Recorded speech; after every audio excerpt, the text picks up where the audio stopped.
right, let's do it. So first of all, thank you so much for your patience. It's been a wild time.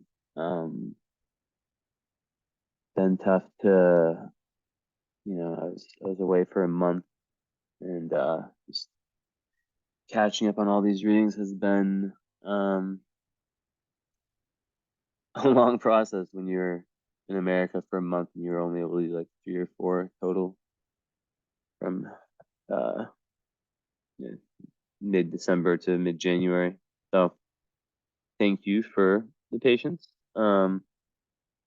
Now let me pull everything off.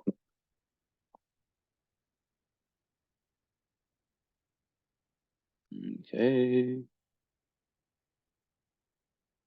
And also,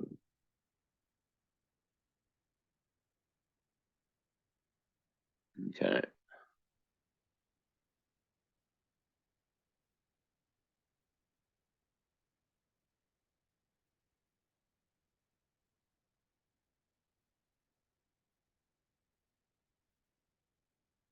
Here we are.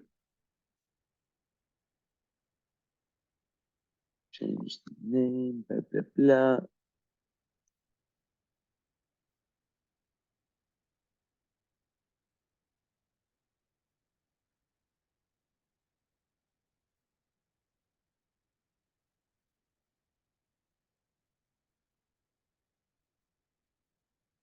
Okay.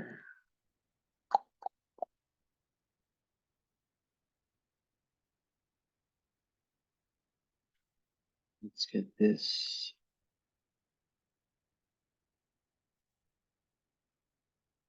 See my, oh yeah, I like the green zone. They're so cool. Yeah, you can kind of, the other day it was like kind of like the lights were making such a cool effect. It was like, yeah, I can kind of see it. It's like going through me. All right. Well, let me share the screen. I'm gonna go camera off a little bit. I kind of like to do that sometimes to start readings, get in my zone. And also I need to make sure test the audio. Test, test, test.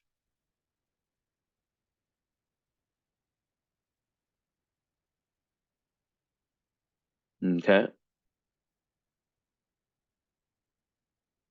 All right. So stop video, share screen.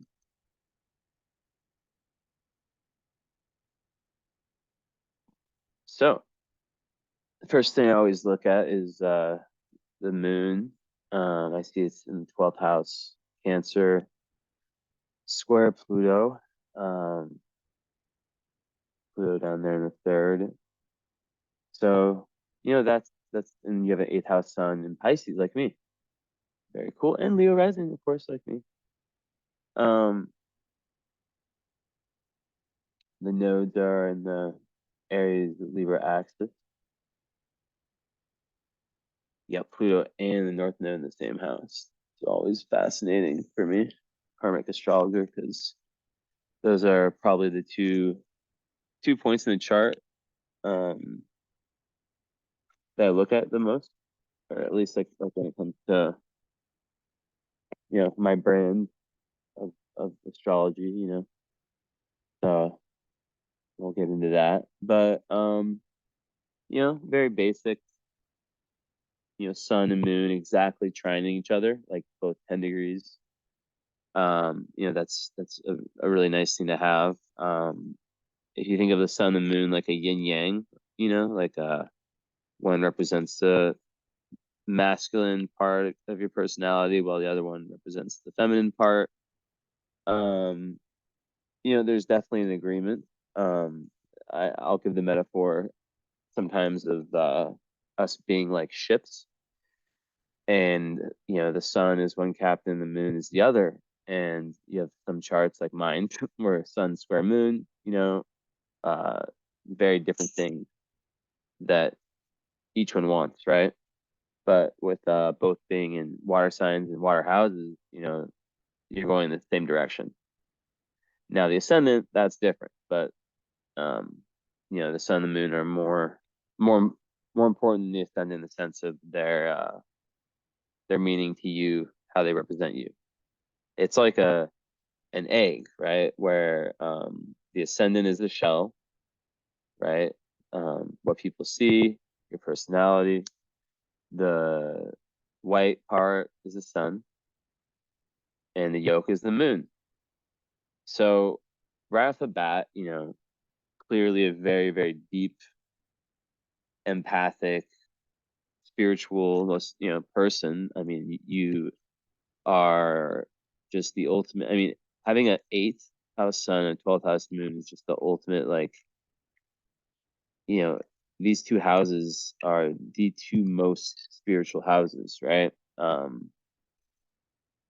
And so when you have your sun, your moon in these two, a lot of the purpose, of you being here is related to, to getting deeper into that growth. So it's no surprise, a lot of the most spiritual people go through some type of trauma, or, when I say trauma, I just mean, not necessarily like one event, but, it could just be like a circumstance early in life. There's a lot of different potentials, right? So with your moon, the 12th squaring Pluto, um, so the moon is often the mother. It's not always that. Um, but well, first before that, I'll say that the trine between, you see your moon and and the sun, like that. Typically, although I did have a client like last week who was telling me about who had that, but the parents were divorced. And that was like the first time I've ever seen that. Because usually it represents an agreement of sorts, at least like in terms of worldview, with the parents. But that doesn't necessarily translate to everything being all good between you and them, right? So different things. But yeah, at 12th house moon, often the mother, was absent in some way. And like I said, like you're from the US, and just the culture, um sometimes, like I was doing a family reading a few weeks ago, and um my client, she had like three different, like there's three different fathers involved. There's like five or six kids, three different fathers, right? But then each of their charts, all the kids, the son, she was representing the son, right? Because she's the person who is raising them, who's taking the more active role in their life, right? So I just want to put that out there. But yeah, so 12th house moon, that's kind of oftentimes, there's some sense of absence. And when we square it with Pluto, that's one of the toughest aspects in all of astrology. Um, the reason for that is because the moon, wants to be, the moon is like the environment. It's like how we live within ourselves, right? Which obviously we want that comfort, right? We want to feel that comfort and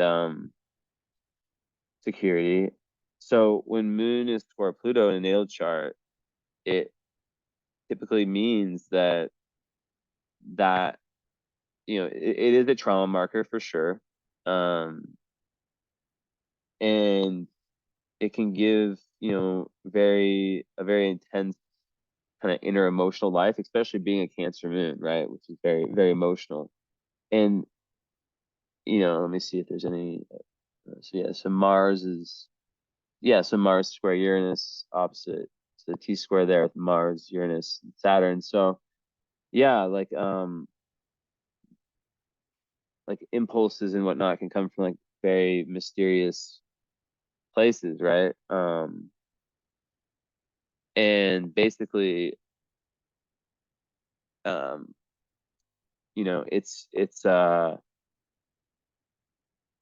it can create, yeah, so the idea of power, right, comes into play, and oftentimes with Moon square Pluto, usually the mother was very kind of, let's just say, very like very strict, very maybe even possessive. Um, there's something there, right, that leads to this feeling, which can be looked at as, oftentimes it's this back and forth between feeling empowered and then feeling disempowered, right? Um, so yeah, there can be all kinds of like dark emotions, um, and emotional crises, especially early in life. So that's what I was saying earlier, is that I have a ton of my clients have Sun square Pluto, or Moon square Pluto, excuse me. And my perspective on why that is because, coming into this life, it's like a surefire kind of way to get someone into their spiritual development. Um, it's like dark night of the soul type energy, right? So, yeah, and there can be like self-destructive behaviors, all kind of crises until a certain evolutionary point is reached. So a lot of people with that, they have to, you know, find different ways to heal themselves psychologically, because Pluto represents kind of that dark place, right? So, and the moon already being in the 12th, it can create lots of mysteries around, like, the emotions themselves. It can create, being a Pisces, Cancer can make someone quite reclusive, right? Um, so, and just especially like moon at 12th can feel so much of like the collective energy, the collective pain. So it can be too much, for someone with a chart like this. For example, like in different social situations, there can be um, that feeling that feeling that you just pick up on so much, right? Like a sponge for energy. And that's why it's so important for you to in every, like in relationships and in just in life in general, to have alone time, right? Because that's where you're going to really find a lot of your greatest breakthroughs. And yeah, so the eighth house sun is also in Pisces, and like I said, I know it well. um it's very interesting because your chart is the chart of someone who's evolved, who's here to evolve, right, on a energetic, emotional level. So it can be awkward. Eighth house suns, I always say this. I'm like, yeah, it can be like, this could be like a blanket statement, right? Because every human obviously like goes through growth and goes through different stages. But for an eighth houser, or someone who has a lot of Scorpio in their chart, these phases are very, very, very, very intensely different. Um, Oftentimes so different that one can look back at how they were, um, during certain eras. They can like almost like separate their lives into different eras, and see, and it's like you don't even recognize yourself. It's like you feel like, and I can attest to this, like it was like an actress, or in my case actor, but yeah, like an actress like playing you in certain parts of your life, right? um because there's that constant theme of death, rebirth, transformation, right? um so it can be a little awkward when if you're still living like where you grew up, because people who aren't on that track could expect, and I see this a lot, right? um and I've experienced this, but I've lived in lots of places, so I don't know. I don't have that experience of that a lot of my clients have had, but it's like, people they grew up with, or whatever, kind of wanting that older version of them back, right? So it can be difficult to make those boundaries, um, because you don't want to disappoint, and just because someone's spiritual, just because someone's growing in that way, doesn't mean they're better than someone else. We're all humans at the end of the day. Um, but yeah, like, um, you're definitely gonna feel things a lot deeper than like 99% of people. So with that square, right? It's things. So it's like all about uncovering like the root cause, because there can be lots of projection, um, like especially like in close relationships, right? Um, and it can make self control kind of tricky. And the moods and instincts and all that can kind of sabotage relationships. So usually, like, that source of inner pain isn't related to that individual. Let's say it's like a partner, right? It's not related to them, it's just transferred. Um, so yeah, things can get dicey. And like I was saying, it's usually like an overly like interfering or obsessive mother. But also, and this is what I see a lot with my clients, is like, um, you hear about intergenerational trauma, and just how that can be basically just held in the bloodline, right? Passed on from generation to generation. And I swear I say it so much, like I feel like I just attract this type of client, um,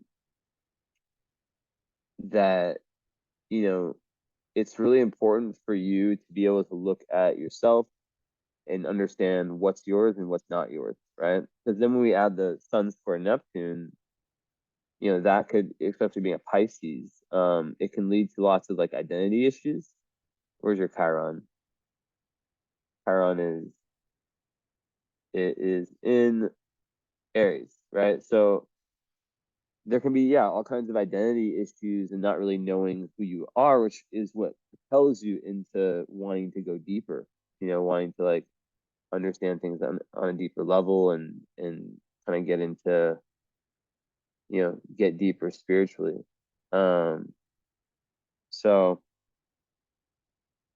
yeah,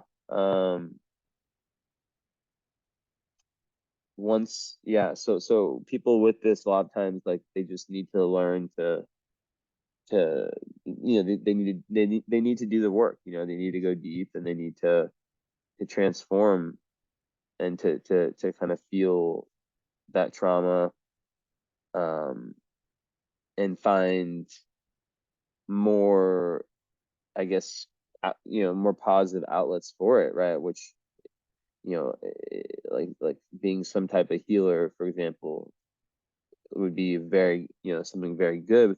But then it brings up the question, people who are so sensitive, like, and I've seen so many charts, right? I talk to them. We have follow up, which is usually mixed with the current astrology. I'll talk about that later, but um, and they tell me, like, look, like, yeah, like, I'm the first, I do, like, I agree with all that, but it's very hard for me to sit with someone who is going through pain, because I just feel it so much, and it's just too much. And that's kind of like the big question is, how can you um sit with someone, feel, their deepest pain, um but not take it off yourself. And that also parallels what I see a lot with the moon square Pluto, and just with the Neptune also, um, which is taking on your mother's, or just like, yeah, like shame or guilt or any kind of negative emotions that aren't actually yours, but kind of taking it as yours, right? So, yeah, aside from that, yeah, like in terms of relationship, it can create like it can, like someone with that can almost like move too fast, right? With Pluto Moon, Pluto Square Moon, um, and form like really, really close bonds, um, just in general, but a lot of times it can happen very, very quickly. So there can be like lots of karma with the different connections you have. Um, and it can almost come off as like smothering.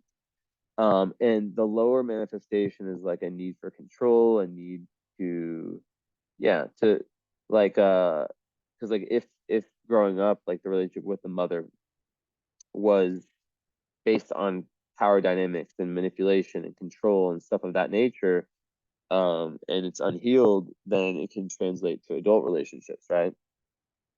So, also, yeah, so there can be a feeling of being misunderstood, um,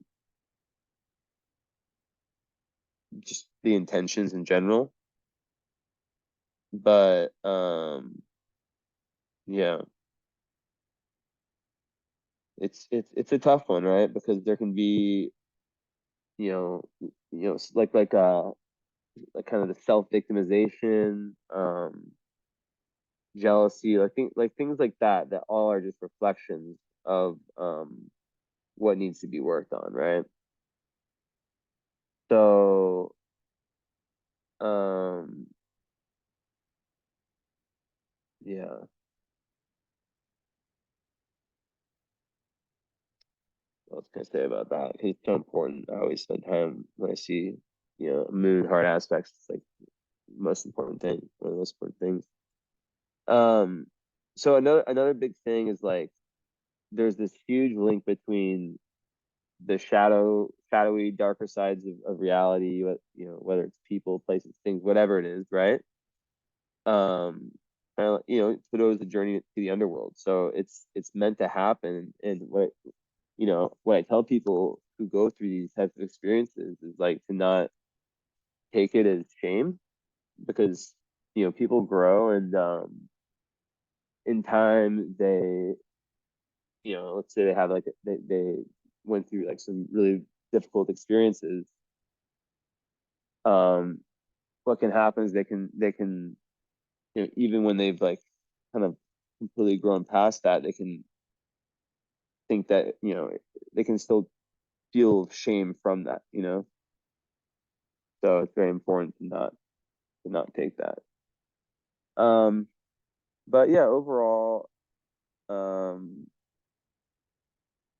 it just pushes one to really, really get kind of to the bottom of like just who they are, and like just the real deep, like kind of energetic healing. um that's really the essence of it. And you know it's really like a lot of the life experience like that is gained during those darker times, that is used, um you know as a catalyst for inner strength, and to kind of help propel you um towards your life purpose, right? um whether that's helping other people, or just whatever talent you have, or talents, whatever, right? So, but yeah, like another thing I see with that is like it can bring up like a lot, like if there was like a kind of strict parent, there can be like like some perfectionism. That's something I see a lot. Um, if there's one parent where like nothing was ever good enough, um, it can kind of translate into adult life as well. So yeah, it's all about self-control and emotional intelligence and emotional awareness. So, and then in the end, it can make someone very, very, very powerful. Um, because they know themselves very well. They also know, and it's also another thing is like it's important to not get like overly cynical, um, and kind of salty because it can just be rough, it can just be rough. And yeah, so like the Pluto energy on the moon, like yeah, it can be hard for someone to really experience the world as like a safe feeling, like the world is like a safe place. 1 second, I'm just pick something over here.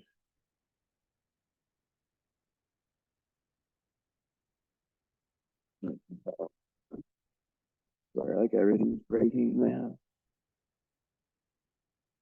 1 quick second, sorry.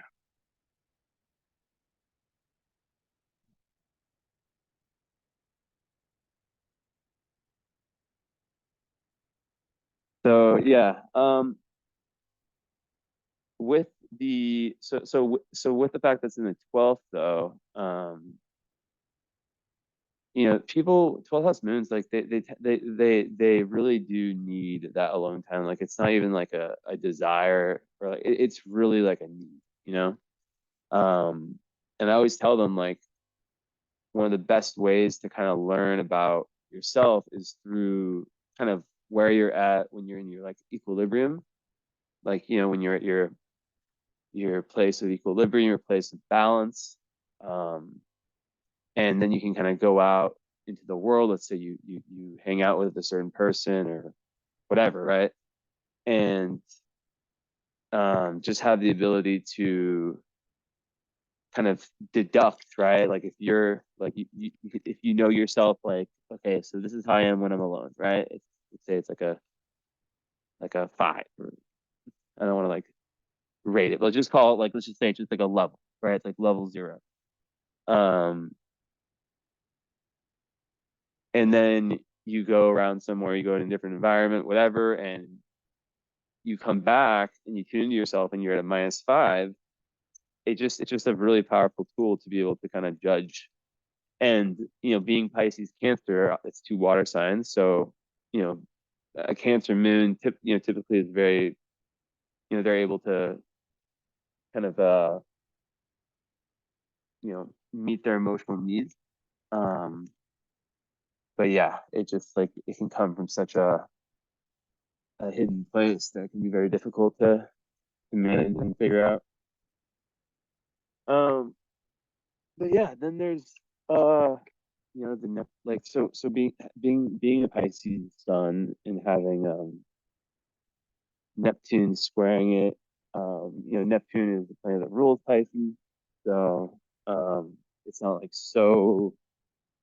it's not like as gnarly of a aspect as it is for someone who's like, I don't know, an Aries or Aries sun or Sagittarius sun, but it can still create a level of like kind of it can be quite deceptive, and it's really important to sort of know like who you can trust.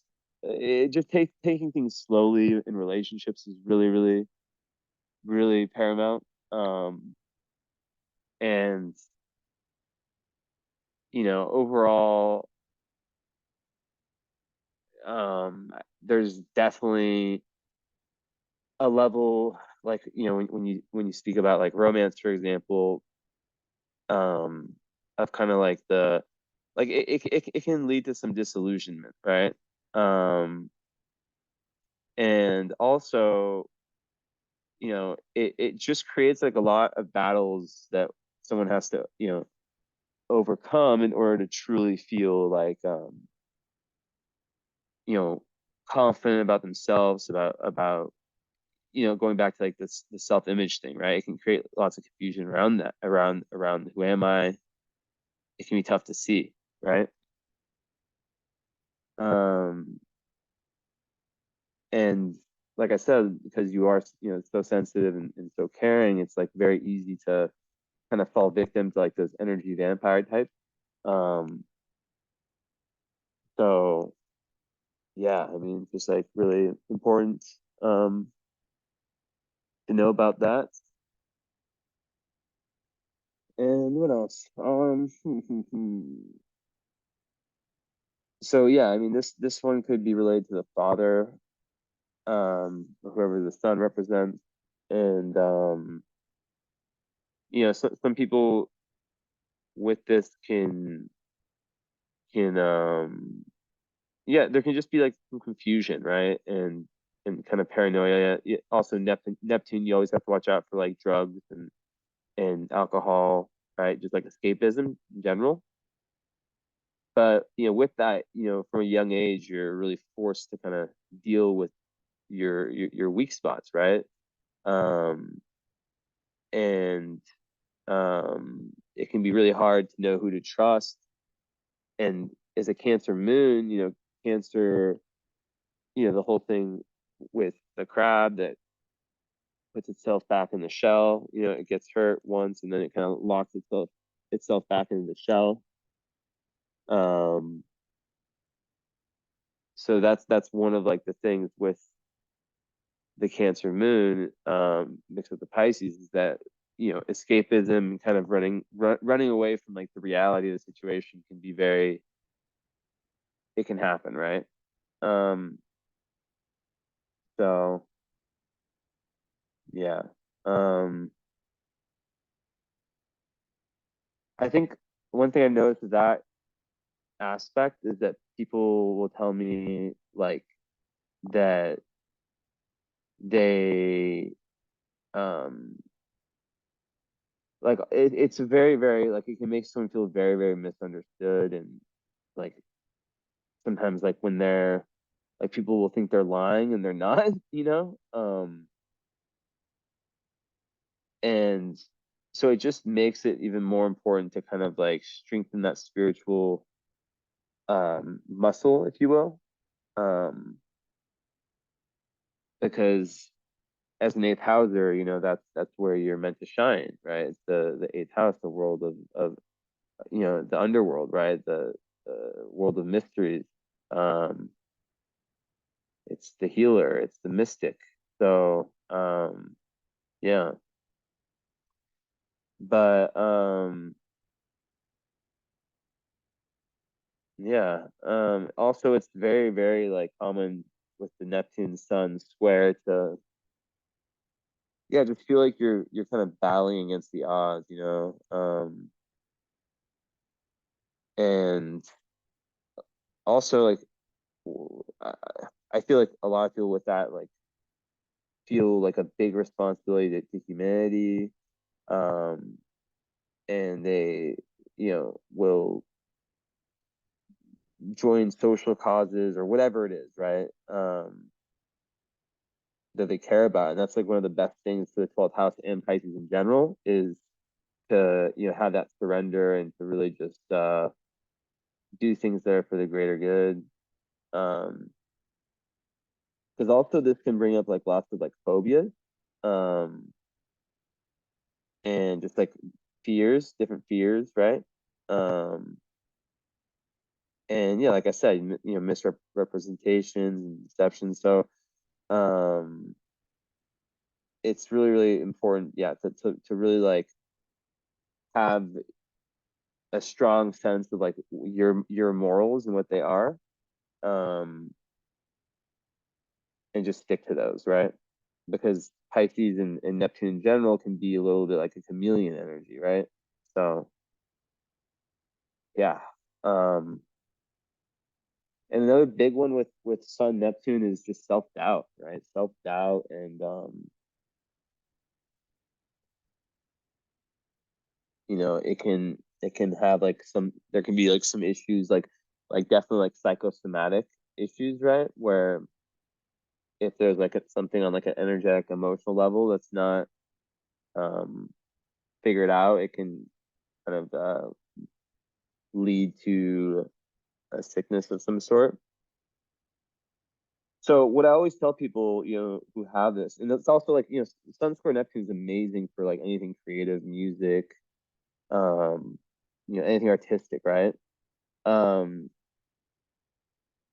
and like I said, like activism, anything that gets you in touch with kind of like the the deeper side of life, right? Um,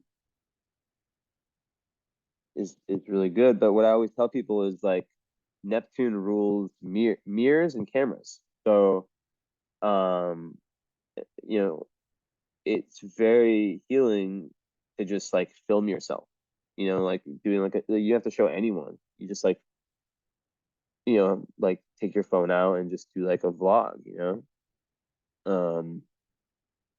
and you just, speak about your emotions essentially, no need for perfection, no need to show anyone, just boom, this is what it is. And yeah, and it has a very interesting effect. And I've heard back from lots of clients who I've told this to who are like, yeah, that actually really helped me somehow. And the same thing goes for affirmations, right? But ultimately, you were in 77, so you've probably, worked through a lot of this already. Um, but and you probably can see how they kind of pushed you into this kind of spiritual way of being. And then your sun and moon are both trining Neptune, which is interesting, right? Or not Neptune, Uranus. So it's a grand trine between sun, right? You see sun, moon, and Uranus. Or wait, yeah, but where, Uranus here. Because yeah, Uranus at 11 Scorpio, um, Sun at 10 Pisces, Moon at 10 Cancer. So that's very interesting. Having a water grand trine in water houses, it gives you just incredible intuitive talents. Very magical. To have Uranus involved on both ends. Uranus is just, it's those intuitive flashes, and people who have that can be different, right? But it's not like uh, it's like not in a way that like offends more traditional people. It's like they're very good at just being themselves. Um and Yeah, very much about like individualization. So it's like it's a talent, right? And one could say a karmic talent. Um where you feel very comfortable with who you are. So it helps with some of these other aspects, right? Even if you're different. And also it's quite, it's also, good for in a social sense, because it makes you a stimulating, kind of exciting person, right? So yeah, but also people with that can definitely get bored quite easily. Um, so they need, yeah, stimulation. And with the depth that you have with the 8th and 12th, it's like, yeah, it's huge. And personal freedom, and very big things. Um, what else can I say about that? Yeah, usually also like, yeah, eccentric parents, like kind of like a unusual upbringing. And the thing about that is that your IC, which is ruling your childhood, is right on the Uranus, right? But it's trining it. So it's like, it could have been like like maybe your parents were both spiritual people of some sort.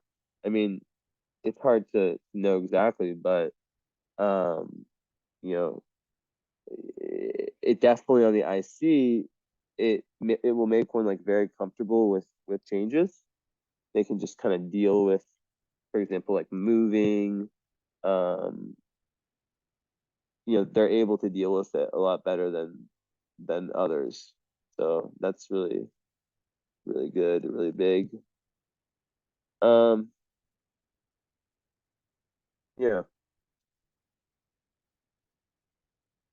but Uranus on the IC is a difficult one. Because it pretty much it speaks to like a childhood having been a bit like just very unpredictable, right? Kind of like up and down. And Put my camera on. Where are we? Here we are. Yeah, so it can be like a very like up and down kind of upbringing. Um and yeah, very, very unconventional. And it's not as bad as like some of these other adders on the IC. But what I've noticed is that it can really make someone like it can make it difficult to feel grounded, to feel like really grounded. And a lot of people I've seen with that, like they move around a lot, um, and they need to like find. It's very important for them to find something career wise that really stimulates them, and in partnerships, people who are also able to, it can make someone like very like bohemian, like very um just like able to go with the flow in life, right? So yeah, um that's that. Aside from that, having mm, mm, mm. So Venus, oh nice. So you have Venus trine Neptune. So that's like literally like one of the most creative aspects you can possibly have. Your Venus in Aries, right? Trining Neptune. So that combines like I always for some reason think of like Van Gogh. Like you need like the Starry Night painting always comes to my head. Very cliche, I know, but like you need like he needed to have the Neptunian imagination, right? To have the idea. And then Venus is like the application, right? So to have those two together, it's like ultra creative and artistic, and very very sensitive, and in terms of love, like very sensitive to kind of the partner's energy, um very gentle, and very, yeah, super understanding, right, of people in general. um so that is yeah, that's definitely a nice one, and that's the only, I think, yeah, it's the only. Well, your Venus is conjunct your South Node with Chiron in Aries, which is super interesting. In the ninth house. So, the way I would look at that would be that, it's in Aries, so past life kind of energy, right? It's like, all right, South Node is ruled by Mars. Mars is in Aquarius, right? So it's in the seventh. So having an Aries South Node and a North Node in Libra, and especially it's in the ninth house, the house of Sagittarius, there's a real karmic, um like there's this like traveling and the exploration of truth, philosophy, kind of the higher mind, if you will, like all that stuff, all that comes very naturally to you. And when I see that axis in like of Aries Libra, and that nodal axis activated, um it's very much about the on one extreme. Let's call it this full extreme over here. It's about like Libra at its fullest is just like complete codependency, right? And then Aries at its, like, when I say fullest, at the worst, right? Like Aries is just like complete independence, like not willing to compromise at all. So in this case, right? And it's interesting that you have the planet that rules your North Node. North Node, of course, is like the it's where your North Node represents like where you need to grow the most, right? Like where the metaphoric mountain you're trying to climb in this lifetime. So in Libra in the third, it's asking you many things, but one is obviously about relationships, right? And about just learning that compromise, right? Learning to accept yeah, a compromise is exactly how I'd put it.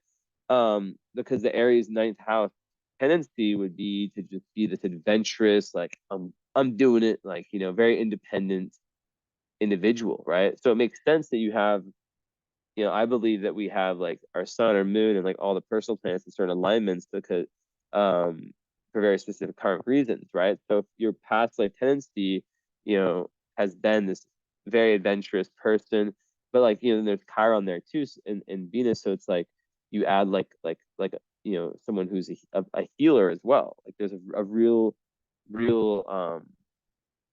you're someone who is like a natural healer, right? It runs in your soul. Um, and then with Venus, you can think of that as just like past life past life blessings, right? So it's about how can you find those, right? Um, and when yeah, so the axis of 9 to 3, some people just need to have more like they need to like kind of develop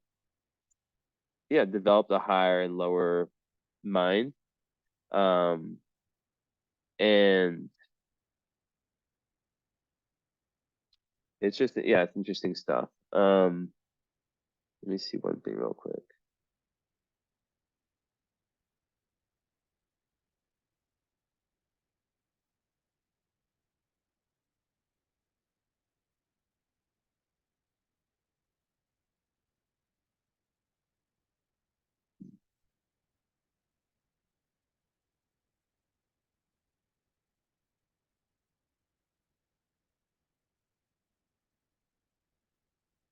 Okay, yeah. Um, mm, mm, mm.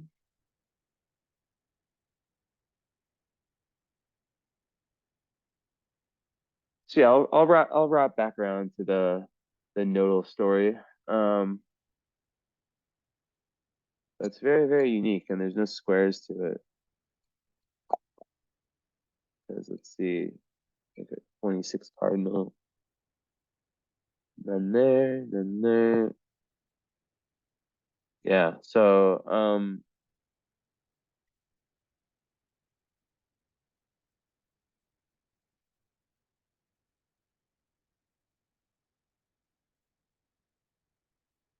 it's important to like be open-minded um to lots of different people's perspectives, right? To have like a North Node and air sign, it's like there's something with relationships, right? There's something with relationships, um, and with Venus on the South Node, you can look at it in lots of different ways. But it's in Aries, which is detriment, and you could look at it like one way to look at it would be like someone with Venus conjunct South Node. They're coming from incarnations where they maybe just lots of beauty. Maybe they're very very beautiful and kind of used. Maybe lots of money, something like that, right? And people can kind of have this like um almost like karmic entitlement um that can be very unconscious.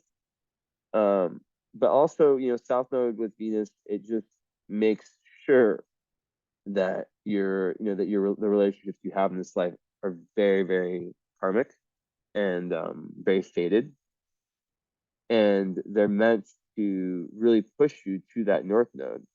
Now, what's very interesting when you connect all the dots is everything I talked about with like the water, with like the Pluto square, with the Neptune square Sun, and how sensitive that would make you.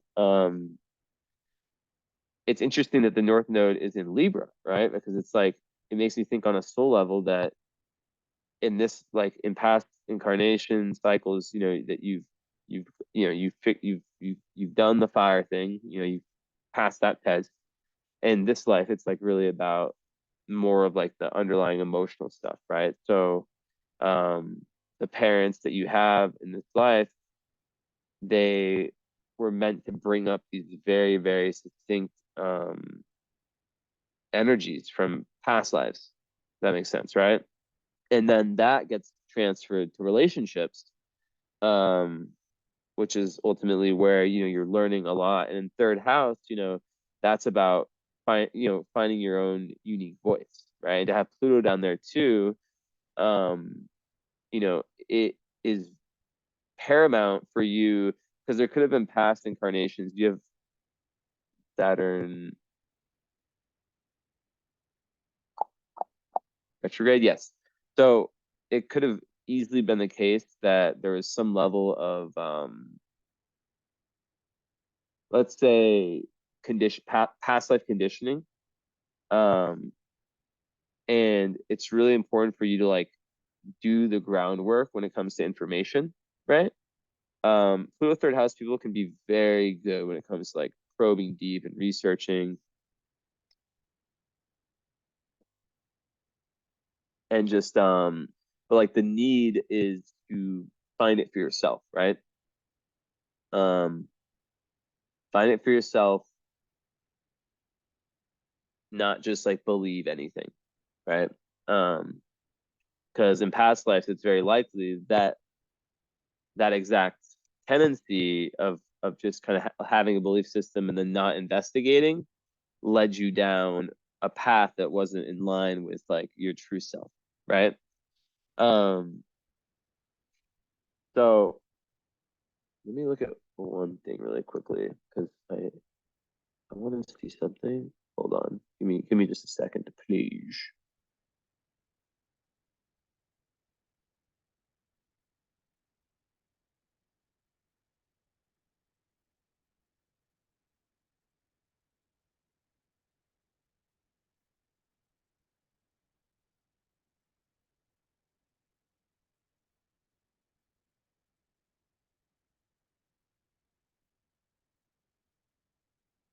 So,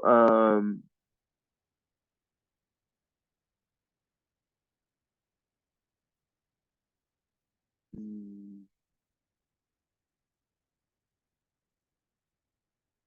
so okay, very important thing. So yeah, sometimes I just like need to like look at my I have like a whole database of notes. I just like need to like just look and I'll just see one like word and then it'll just set something off.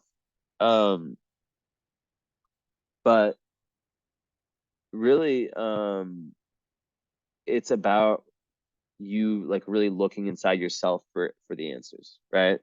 Um, we live in a society, in a world where we're told that everything is external,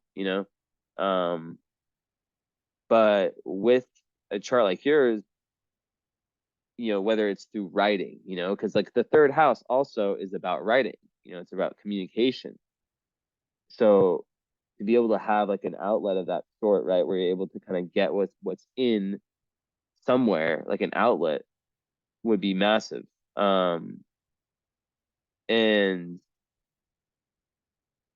yeah, basically, I think that a lot of your past karma is kind of released, and perhaps like the circumstances of this lifetime have made it so you really have to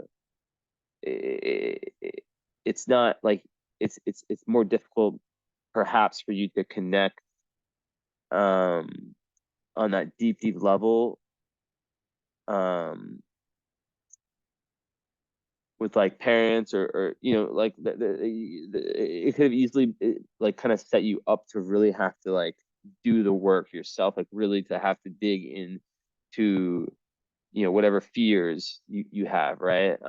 Karmic fears, karmic phobias, right, with the chiron there. But yeah,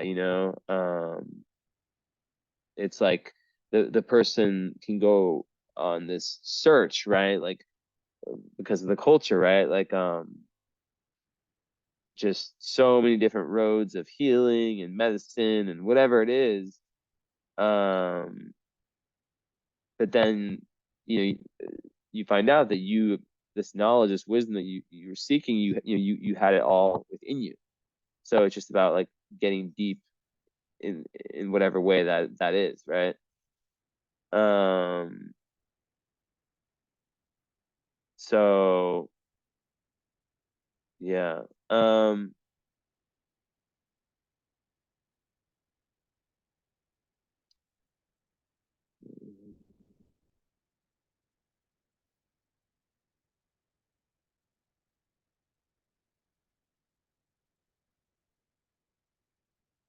So I think another thing with some of this energy can be related to like a fear of letting go, and that can also like the Pluto square can exacerbate that too.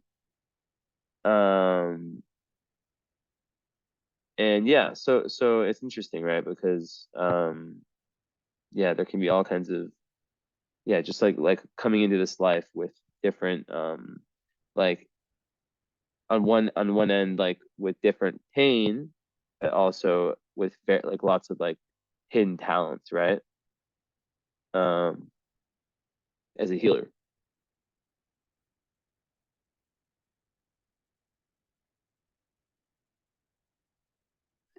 But the thing is, like, you've come into this life with that knowledge of how to do it. Um, so it's just about trusting that within yourself. Um, all right.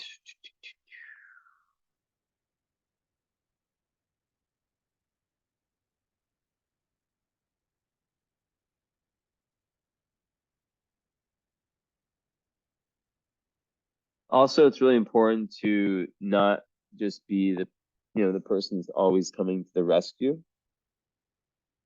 Um,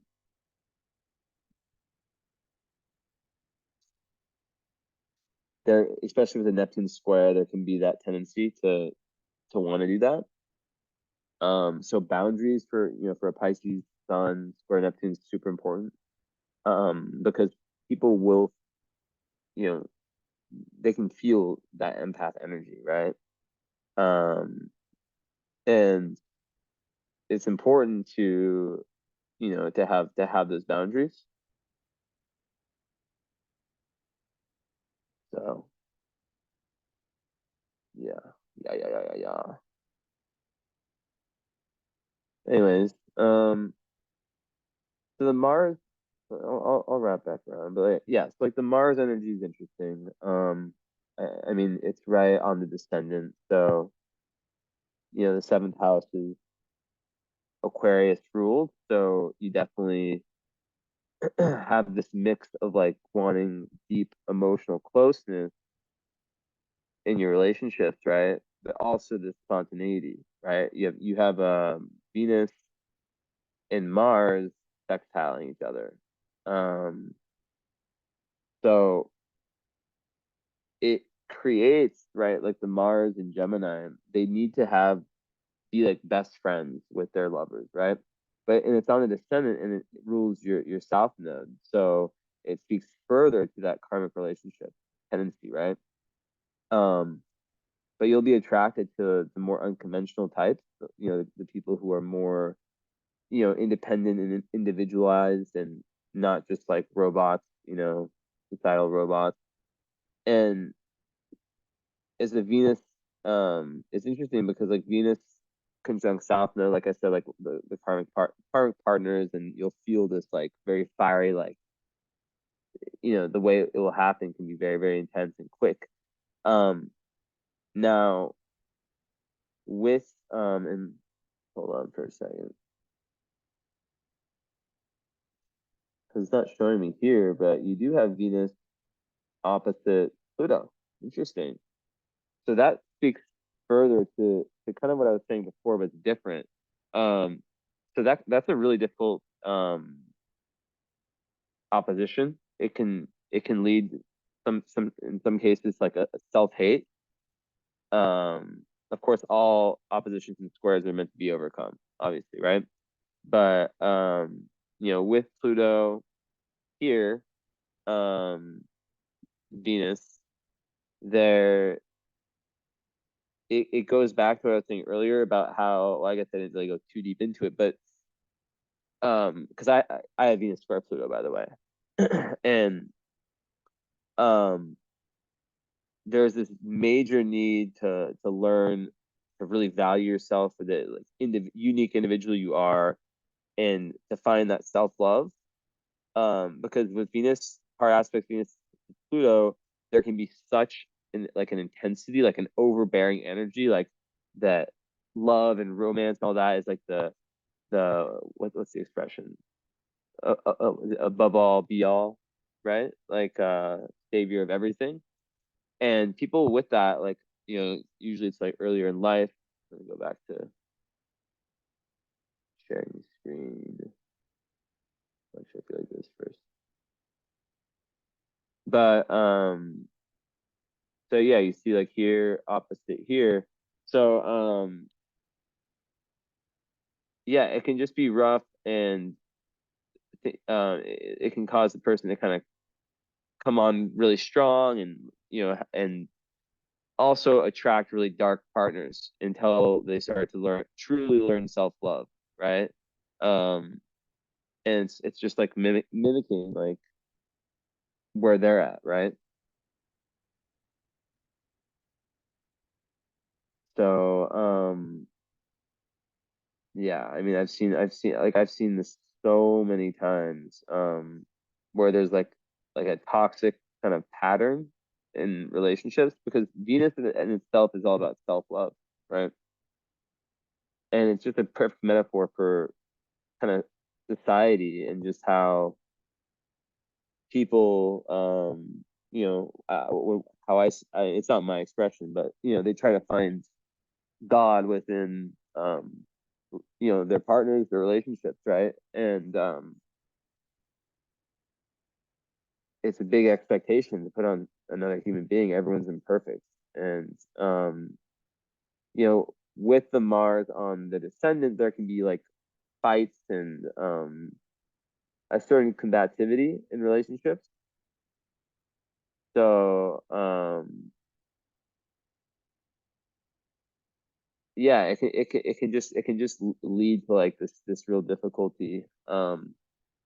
But overall, with Pluto in Venus in hard aspect, um, like I said, it's meant to become something really good. So it can create, like I said, these really instant attractions, very intense relationships, very karmic, but they're meant to make you kind of work through some of that some of that darker energy, right? Um, and the lowest energy of it can be like where like possessiveness and jealousy and all that um plays like a massive role in the thing. And yeah, it's just like oh man, it's bringing me back to memory lane. Like just uh it's like a complete link between self-esteem and how the relationships work, right? Because once one learns to truly value themselves, which for a lot of people comes to like, really finding like what they're here to do. And it can also just be through having done the deep spiritual, energetic work, right? um then they have that kind of self-respect that's needed to not attract the wrong type. um 1 second, I need to run to the bathroom. Okay, wait, that was weird. I just hit the play button and said, what? Okay, well, we're back. I don't think that, I mean, I hit pause and then I hit play and said recording stop. And then I hit it again and said, yeah, that was very weird. Um, But anyways, yeah, like it, um, you know, just all this energy, right? It's it's culminating in like the Grand Trine, right? That's like this gift you have. Now with Uranus, like it's literally psychic ability. Like it's an exact Grand Trine of Uranus, Sun, and Moon in water, all in water, Sun and Moon, in eighth in water houses. It's like perfection in that sense. Um, so I think, and now that I actually like took a second to kind of just like chill on it, like I feel like it's like something about your lineage. Like there's like something you can tap into in that respect, right? Um, and when I look at the IC, I think of like, is it lineage from this lifetime or is it more of a karmic lineage? Um, I don't know, you know, it could be both, right? But the point is that you're the more that you're able to dive in to really believe in these powers that you have, just the more potent it can be for what can be discovered and whatnot, right? Um, but what I've seen a lot with people who have Pisces, Cancers, these energies is that they can have trouble believing in themselves like fully, right? So um yeah. Um, and it goes back to that opposition I was talking about with Pluto and Venus because you are an unconventional person, and it's when you start to really love. And when I'm not I'm talking like I would say this the same way if you were 20, 21, 25, 30, 40, 50, like it's all potentials, right?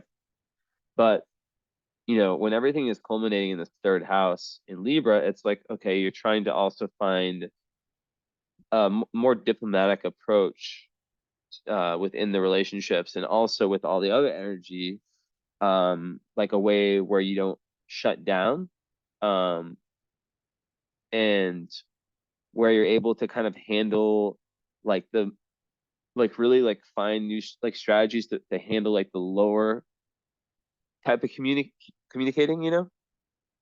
um, and it all goes back to that, yeah, that confusion that can come from the Neptune, right? Um, Now, with that aside, I think that, like I was talking about like the love type. Well, the first thing is like obviously getting past any of the the Plutonian, like, there's a major need for that dark night of the soul. I mean, you have Pluto. Now that I think about it, it's forming a T square with opposite Venus square moon, right?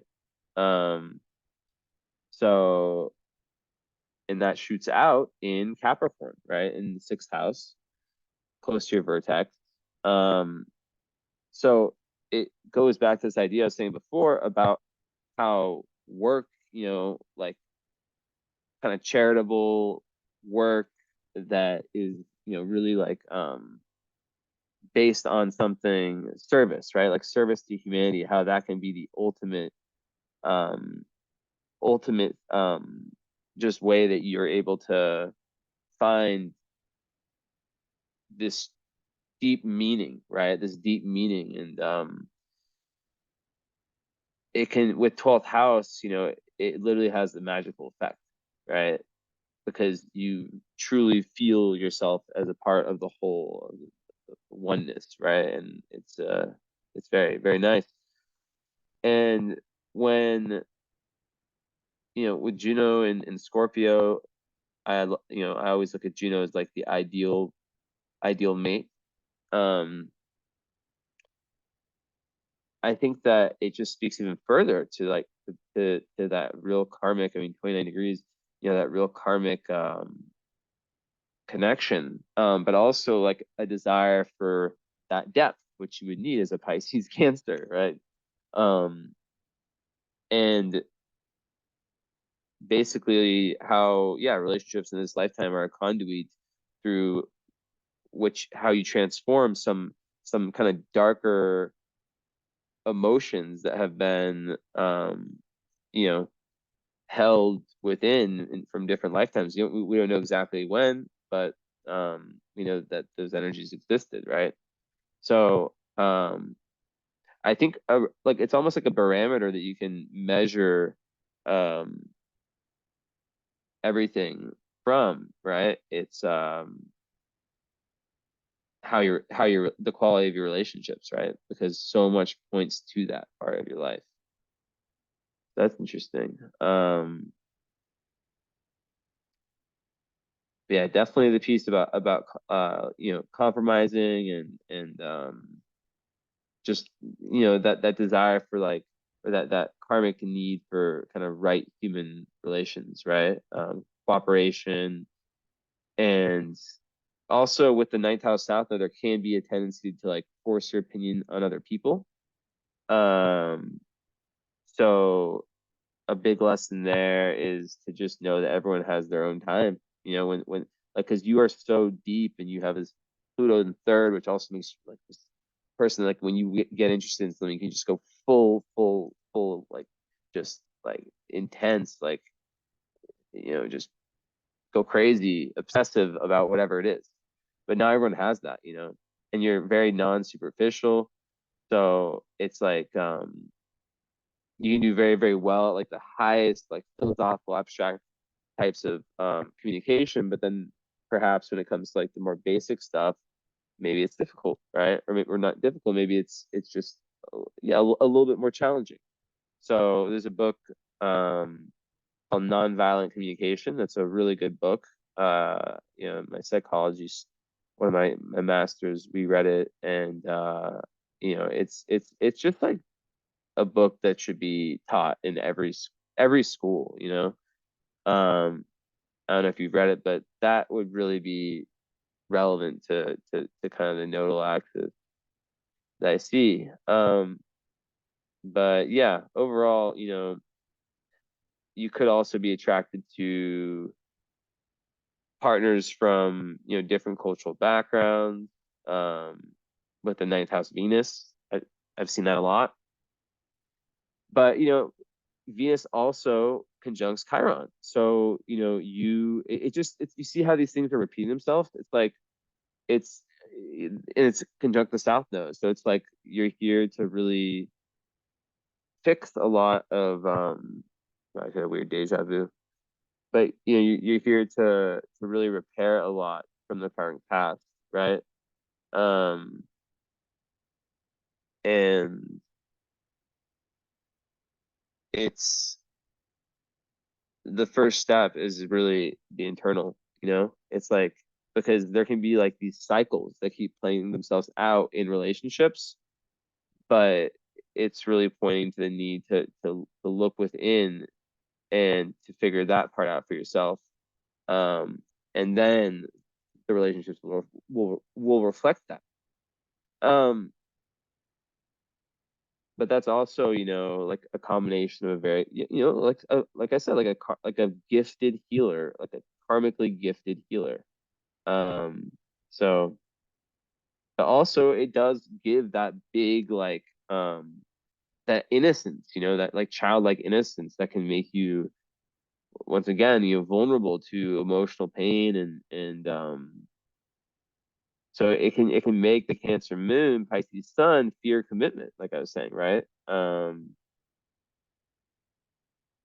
So yeah, I mean, like it's difficult,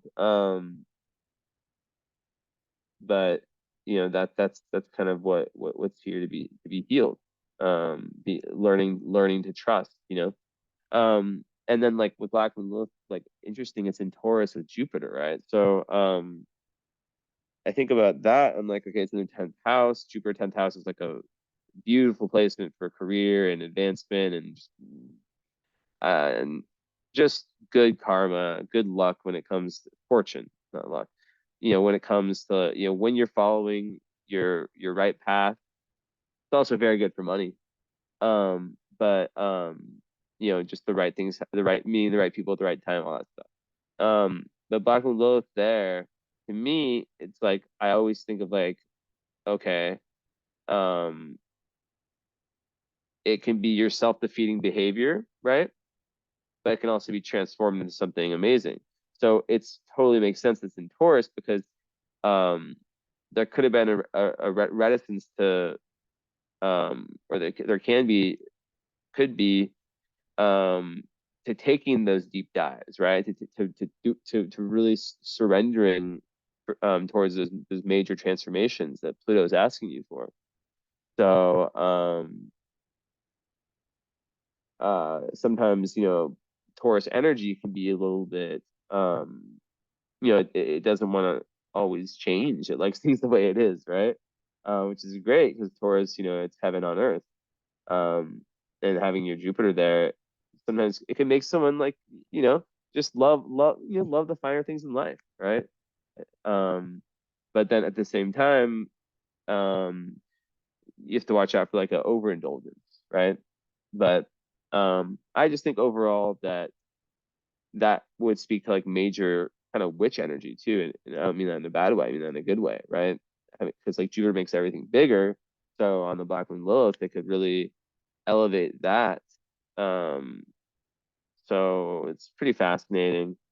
Look forward to talking to you about that and hearing more because with that grand shrine, it would definitely indicate like mystical experiences playing a huge role in your life. And I wonder also just the idea of you as like a teacher, um, healer, how that's played out. Um,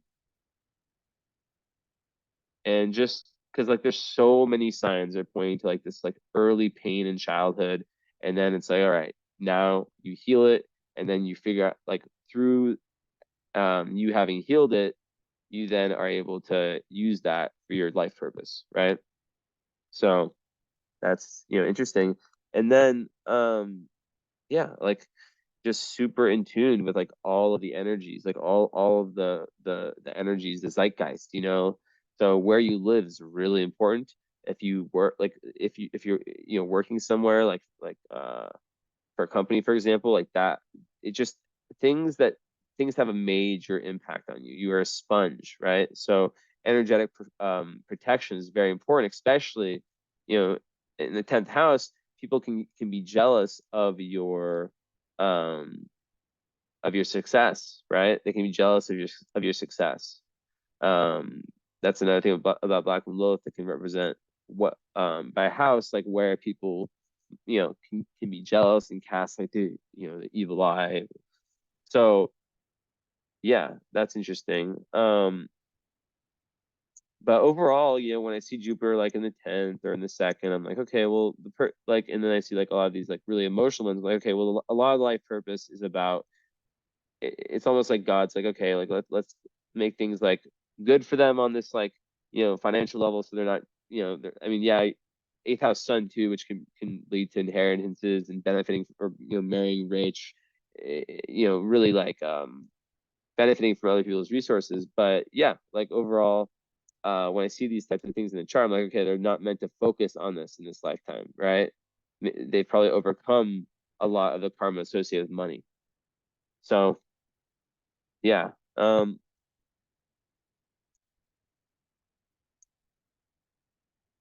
And yeah, like the fifth house, Neptune conjunct power fortune, it just says it all, right? It's like you are at your best when in Sag, so power fortune Sag fifth house, it's like when you're able to be in your inner child and you're able to just create, just create without any because like Neptune the fifth house can make you create from your intuition. So when you're able to just completely let go, and that's as a Leo rising, right?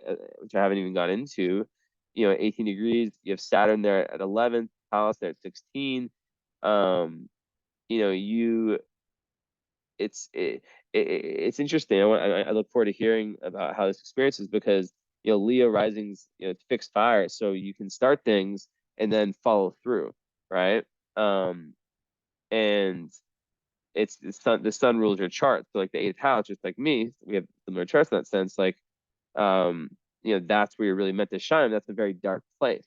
Not dark isn't bad, just like, so it could be kind of secretive, or more of like a hidden part of reality, right? But with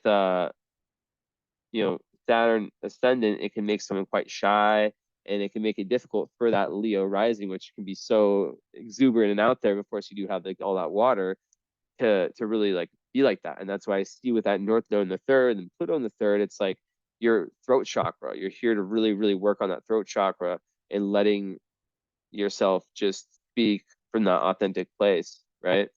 Because perhaps like with that square of the moon, there was like an internalized message that you're not supposed to, you know you're not good when it comes to like kind of speaking your mind and letting things out. So aside from that,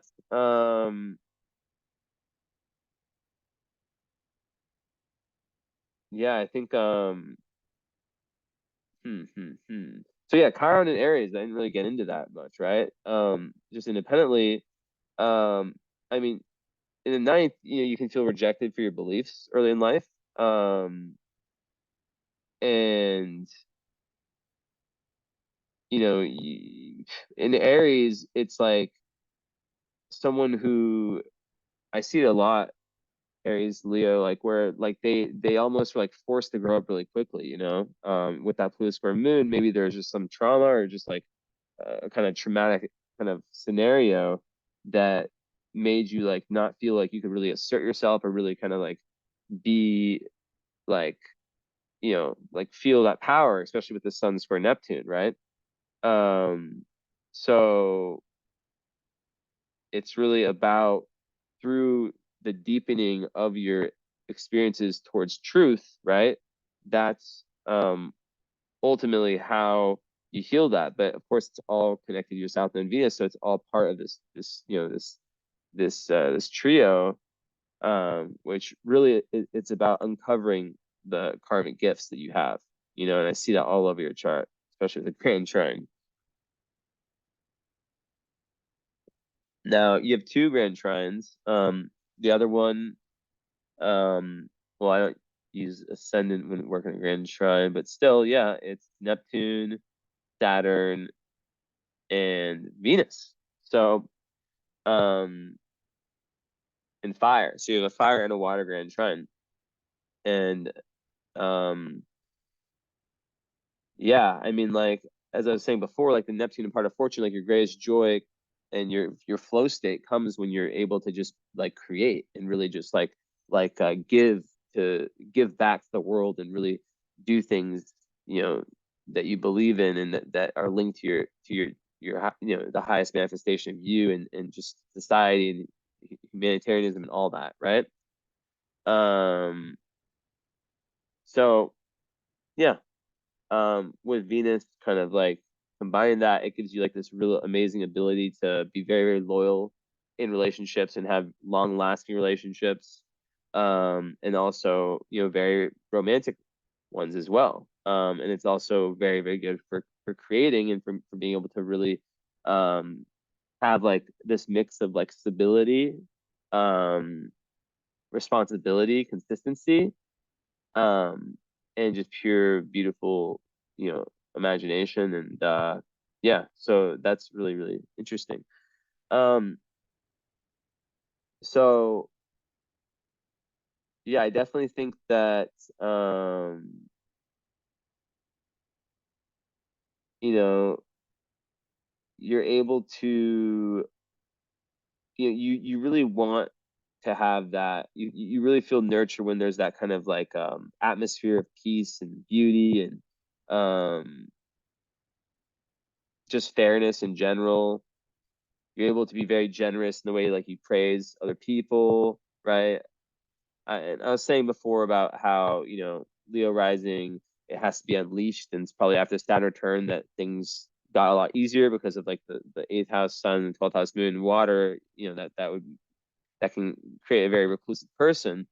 But the Leo part, rising part, it's like not like that. So I mean, I'm curious to how that plays out in your life too. Um, but yeah, Saturn, I just did a post on it today. In the first house, there's that early kind of like pushback to express yourself, so that's showing Pluto. It's like where you have to dig deep into that shadow, and then you find the greatest gifts. It's in the third house of communication. So you see, it's like that's another major theme that we keep seeing over and over. But yeah, there can be like these feelings of inadequacy and all that stuff. So it's interesting stuff.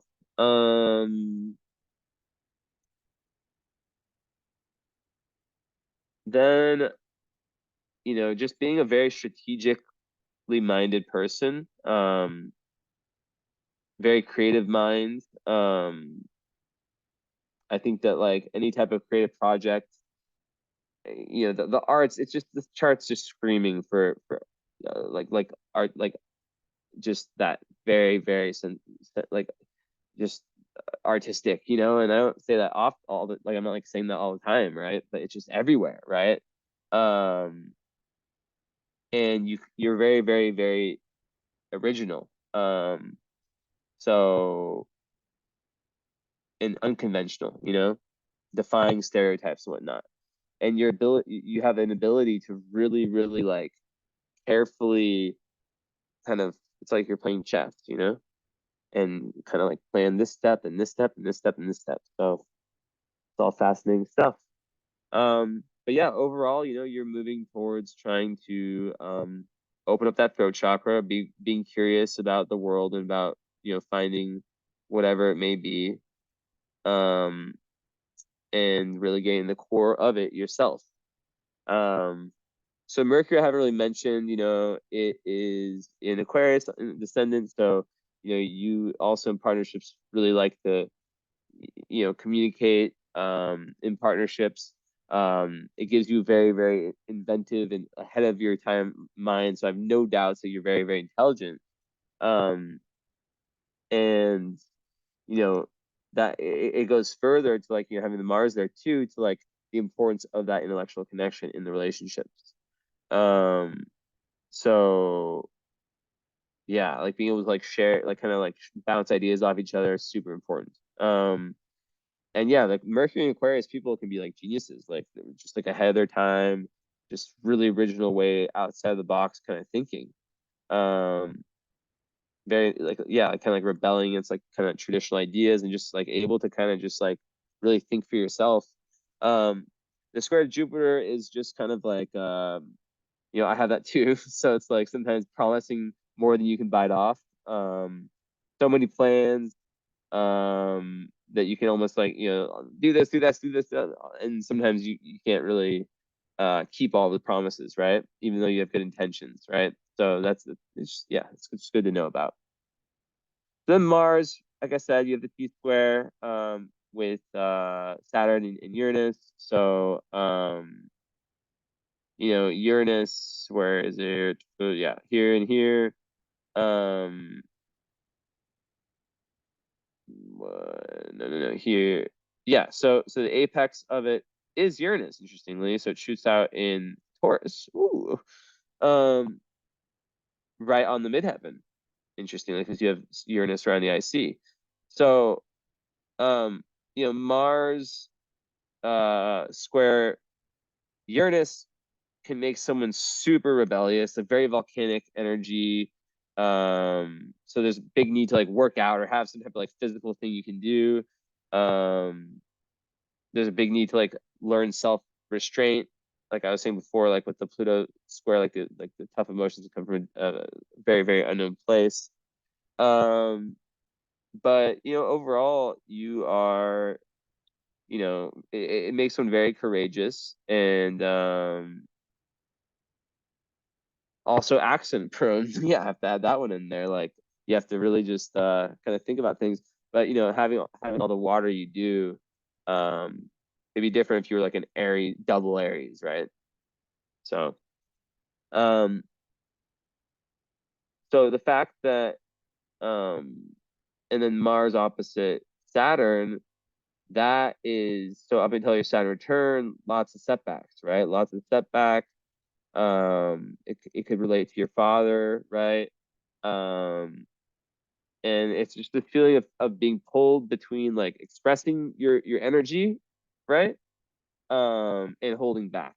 And so many of like my most successful clients, like success like in terms of like money, not and that's not how I define success, but just like yeah, like they have Mars square Saturn, Mars opposite Saturn, Mars conjunct Saturn. I see it everywhere, even in famous people's charts. It's like it's just so common, right?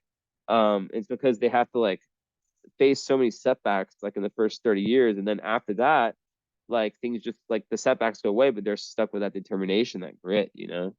So yeah, but lots of times it's like the father like may have like restricted your independence growing up, but you're able to be very self-disciplined and kind of just like you know get past barriers.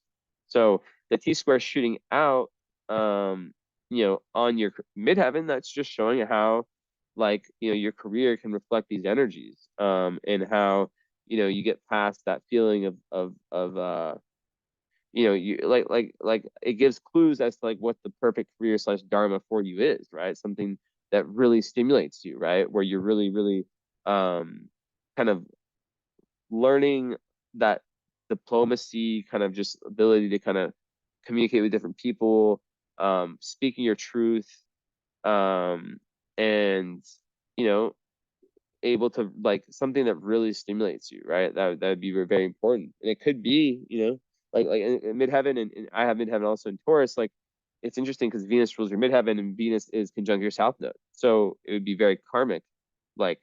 Like if you're not some type of healer, I'm gonna be blown away. Like I'd be very, very surprised, and you know, sometimes people change career plans, and new things come up. So yeah, and then Vertex like in Capricorn, sixth house, like I said, the doorway to higher awareness is through service. You have this great ability to just help people, and this desire to with all that empathetic energy. Um, so it could be, during times of stress, like and also animals, sixth house vertex. I always see animals being a big deal. They can be like very, very prominent for you. Um, so you know,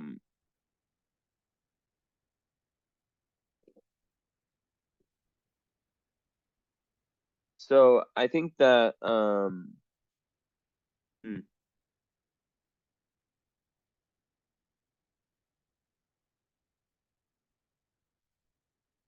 yeah.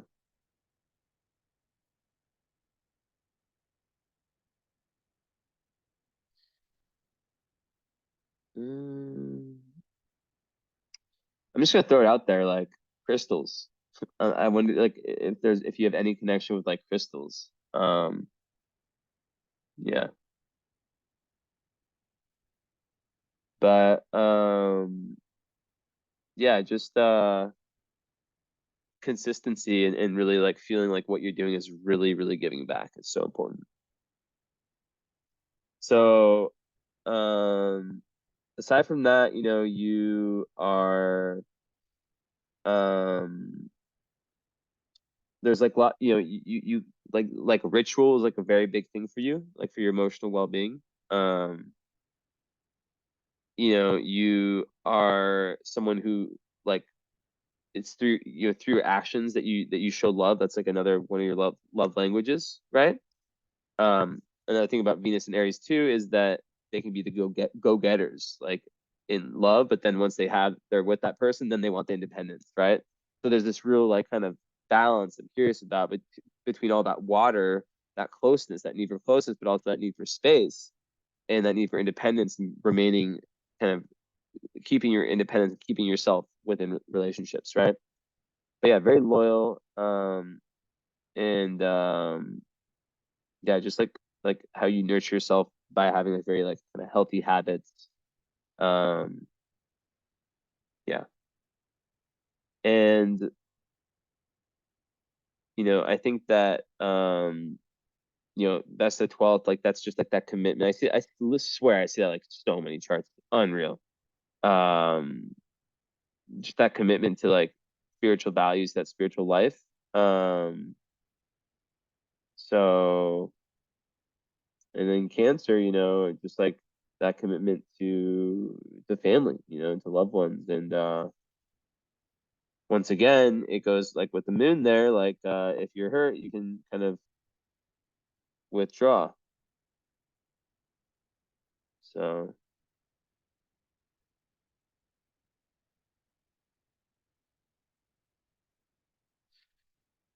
So yeah, that's the Cancer vest also. It's like, yeah, so I think you'd enjoy, working with people close to you, who you have that like emotional closeness to, and you're not gonna be like someone who just like yeah, the Neptune square, but once that gets passed, it's like more careful about who you trust and things like that. So all right, all right, all right. So let's see the stars, the stars, stars, stars.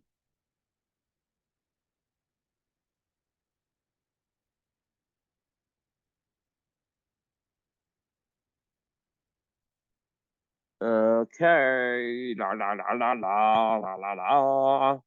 Um,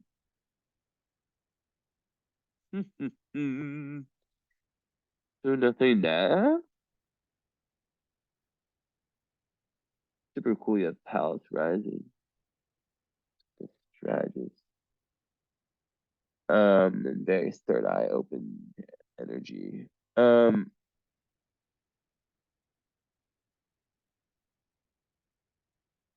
Ooh, what's that? Okay.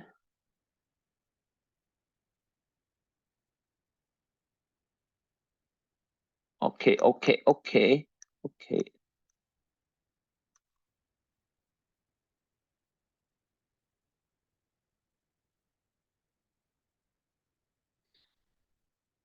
Mm-hmm, mm-hmm. Mm-hmm, mm-hmm.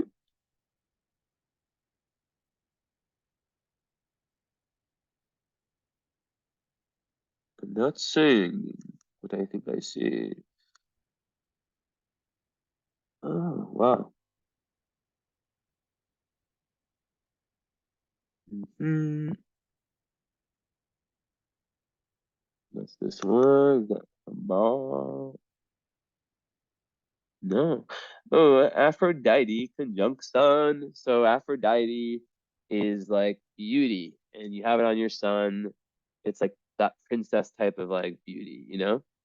So I don't know what you look like. I don't know anything about you. I purposely just put in, I never look at the photos, but I would guess that you would be a beautiful individual.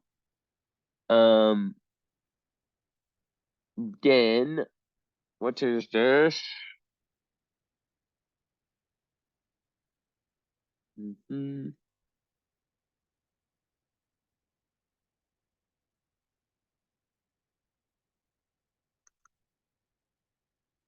Yeah, and then so that's when like Haley showed me this asteroid. I haven't looked that much into it. It's called Industria, but it obviously relates to, career, and you literally have it on your Chiron. So it's like I've talked about you being like a healer, and then you have this Industria asteroid on your Chiron. So it's like, come on. Um, you like are a healer, meant to be, meant to be, meant to be, meant to be. Cupid. Oh, such a beautiful. That's a very seductive energy. Um,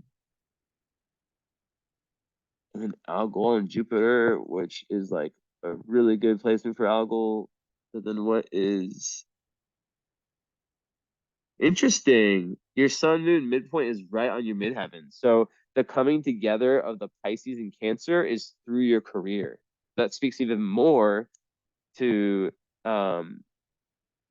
yeah, to just like because like the eighth house and 12th house, like you're trying to get in touch with so many emotions, right? So if there's a career that can where like for example, like you're working with people as like a counselor, right? You're through that depth, you're healing yourself potentially, right? But there's so many different possibilities. Um, okay, dokie. Um, so there's not that many. Um,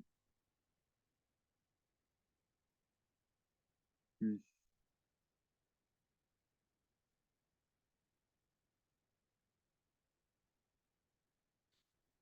So yeah, uh, algal on Jupiter is like, so algal, everyone's scared of it. Medusa's head, but I'm not scared of it. I ain't scared, and I think that it's very good for art.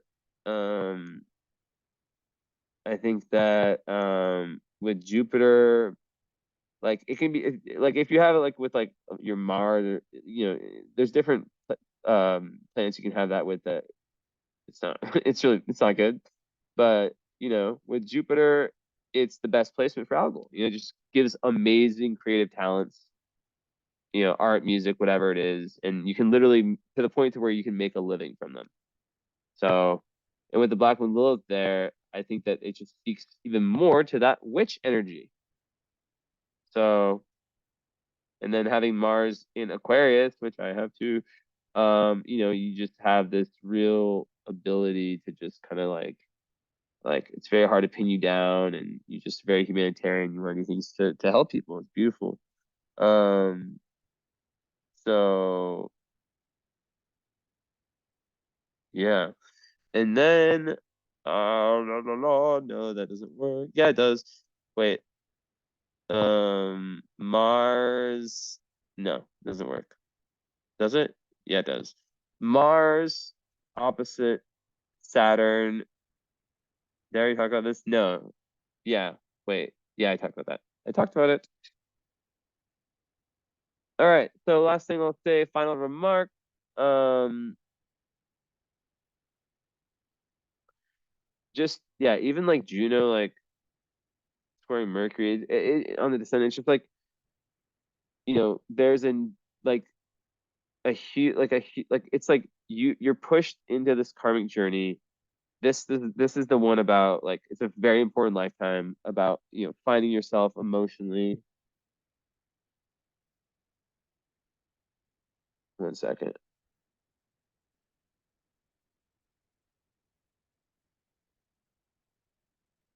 Hold up, hold up, hold up, hold up.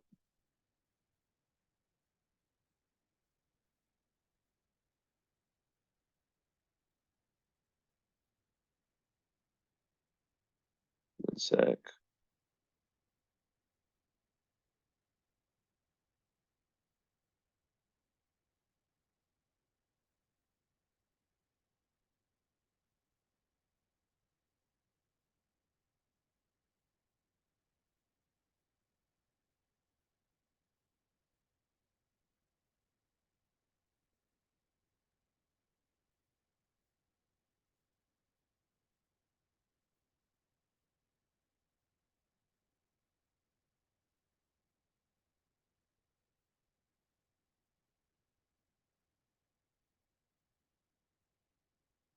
Hold on.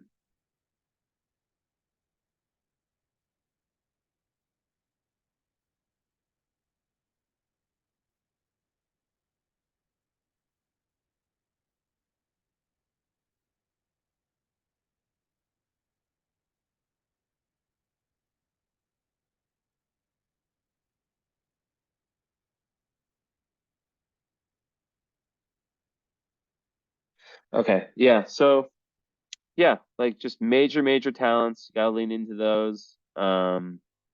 And yeah, that's kind of what it is. That's kind of what it is. Finding that power, that real strength to just be your own person, not be like mom, not be like dad. And this lifetime, yeah, it's about surrender and about just like continuing to always grow spiritually and to always just question, like never be satisfied. That's like like never be fully satisfied. Like I can always learn more, right? Because sometimes the ninth house energy can be like I know dogmatic in the sense like I know what it is, like I don't need to learn more.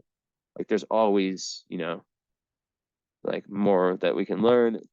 So super interesting. I look forward to talking to you. So the last thing I'll say, um, what people usually do is they get the reading.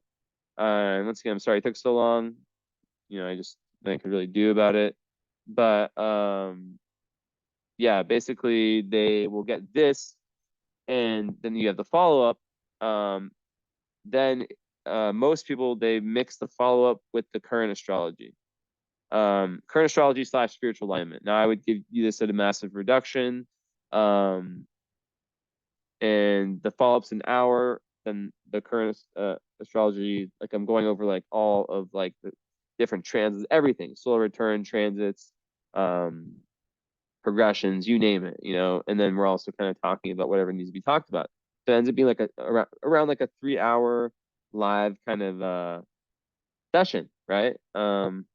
And it's not like a long wait like it is like it was for this, right? It's just like whenever my next live time is. So yeah, thank you, and I hope you enjoyed, and I'll talk to you later. Ciao.